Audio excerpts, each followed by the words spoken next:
नमस्कार। रोज की जिंदगी में नहाना ये तो एक बहुत ही आम सी बात है ना? हाँ बिल्कुल, कौन नहीं नहाता। सही कहा। पर क्या कभी ये सोचा है कि हम किस वक्त नहाते हैं? इसका हमारी सेहत पर भी कोई असर, मतलब गहरा असर पड़ सकता है।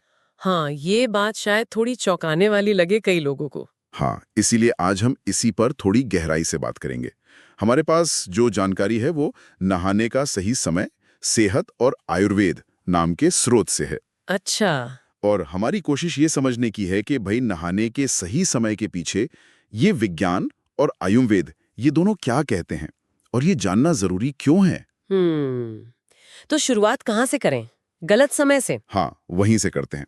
जैसे ये जो कहा जाता है कि बहुत सुबह सुबह या मान लीजिए देर रात को नहाना, इससे दिक्कत क्या है? ऐसा सुनने में आया है कि शरीर की अपनी एक लय होती है। हाँ, वो जैविक घड़ी, सर्कैडियन रिदम जिसे कहते हैं। हाँ बिल्कुल। तो गलत समय पे नहाने से वो बिगड़ सकती है। जी बिल्कुल।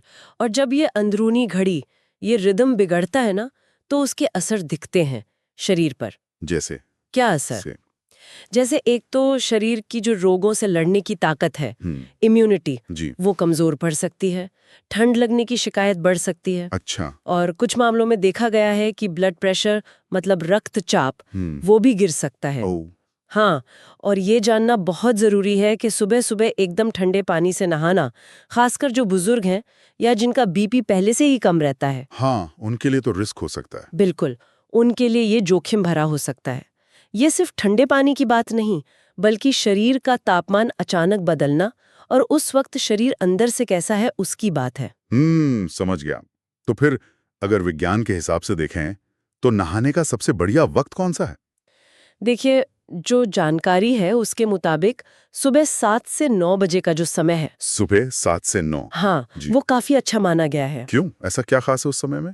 दिलचस्प बात यह है कि इस दौरान ना हमारा शरीर कुदरती तौर पर ही ज्यादा चौकन्ना, ज्यादा अलर्ट होता है। अच्छा। और साथ ही ये वो समय भी है जब मूड अच्छा करने वाले हार्मोन्स होते हैं ना, डोपामाइन, सेरोटोनिन, हाँ हाँ। उनका बहाव शरीर में बढ़ता है। मेटाबॉलिज्म भी ज्यादा तेज होता है। तो मतलब सुबह नहाने से सिर्फ ताजगी ही नहीं मिलती बल्कि वो शरीर की अंदरूनी केमिस्ट्री के साथ सिंक में भी रहता है। बिल्कुल सही, एक तरह से आप बॉडी क्लॉक के साथ काम कर रहे हैं। ठीक है। और रात में नहाने का क्या? कुछ लोग रात में नहाना पसंद करते हैं। हाँ, उसका भी अपना फायदा है, खासकर उन लोगों के लिए जो दिन भर की थकान और तनाव से थोड़ी राहत चाहते हैं। तो उनके लिए सोने से कुछ देर पहले गुनगुने या थोड़े गर्म पानी से नहाना वो अच्छा हो सकता है।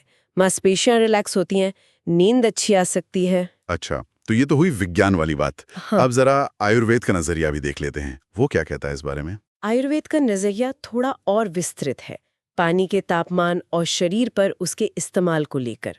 जैसे वो कहते हैं कि ठंडे मौसम में या जिनकी शारीरिक प्रकृति ठंडी मानी जाती है, वात या कफ वाली, हाँ। उन्हें गर्म पानी सीधे सिर पर नहीं डालना चाहिए, पैरों से शुरू करना बेहतर है। अच्छा, सिर पर गर्म पानी क्यों नहीं? आयुर्वेद मानता है कि सिर पर ज्यादा गर्म पानी डालने से बालों के झड़ने की समस्या बढ़ सकती है या सिर में एक तरह की सर्दी या भारीपन आ सकता है। ओह, ये तो नई बात पता चली। हाँ, इसलिए सिर पर सामान्य या ठंडा पानी बेहतर मानते हैं। और हाँ, आयुर्वेद में शरीर से गंदगी और जो टॉक्सिन्स होते हैं, विषैले तत्व, जी। उन्हें निकालने के लिए दिन में कम से कम एक बार नहाना जरूरी बताया गया है। ठीक है। तो अब अगर हम इन दोनों बातों को, मतलब वैज्ञानिक समझ और आयुर्वेदिक सलाह, इनको मिलाएं तो रोजमर्रा के लिए क्या कुछ खास सुझाव निकल कर आते हैं? हाँ, कुछ प्रैक्टिकल बातें निकलती हैं। जैसे अगर सुबह जल्दी उठकर नहाना ही है तो शायद गुनगुना पानी इस्तेमाल करना ज्यादा सेफ और आरामदायक रहेगा, बजाय एकदम ठंडे पानी के। हाँ बिल्कुल। और देर रात नहाने से बचना चाहिए, खासकर ठंडे पानी से, वो शरीर की लय बिगाड़ सकता है।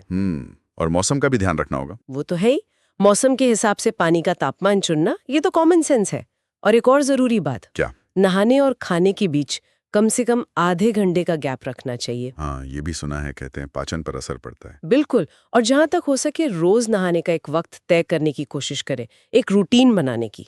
एक निश्चित समय। जी, ये सुनने में शायद बहुत छोटे छोटे बदलाव लगे, हाँ, लगते तो हैं। पर इनका असर हमारी पूरी सेहत पर, हमारी तंदुरुस्ती पर काफी बड़ा हो सकता है।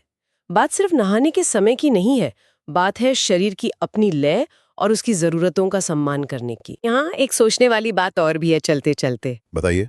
जैसे हमने अभी बात की कि नहाने का समय और शरीर की लय, मतलब सर्कैडियन रिदम, ये कैसे जुड़े हैं? वैसे ये भी सोचना दिलचस्प है कि हमारी जो दूसरी रोज की आदतें हैं, जैसे हम किस समय एक्सरसाइज करते हैं या दिन का मुख्य भोजन कब करते हैं। हाँ, वो सब भी तो हमारी लय से जुड़ा है। बिल्कुल।